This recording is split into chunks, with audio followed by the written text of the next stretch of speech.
Hi mga vloggers! Aw pagkapaspas ba sa oras mga vloggers oy?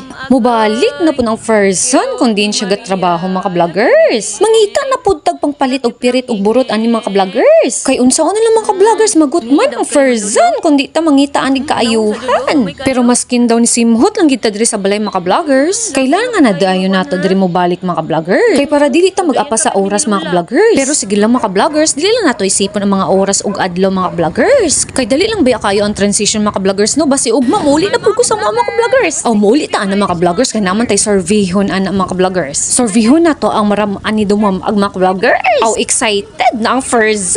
Pero sa tinuod mga vloggers, wala pa kabaluan na si dumam ag mga vloggers. Pero wa nay problema sa akong papa mga vloggers. Isa ra na nakapindot mga vloggers. Ana ko kalakas akong papa mga vloggers. Lakas og dili makatilaw og kasaba mga vloggers. Char. Aw taw minsan mga vloggers kapaspas na lang gyud sa transition mga vloggers na abot dayon ang version sa Marvel mga vloggers. Muna ginaingon mga vloggers na back to reality na taan ni mga vloggers. Mubalik na pud ang version sa pagka-independent woman mga vloggers. Aw mao ginaingon mga vloggers na deserve. Char. Aw og sanay ka sa pagkapobre mga vloggers. Aw sisiw na lang gid ni sa ato mga vloggers. Panganak man tang pobre mga vloggers kaya laban lang basta amping lang kita kanunay mga vloggers.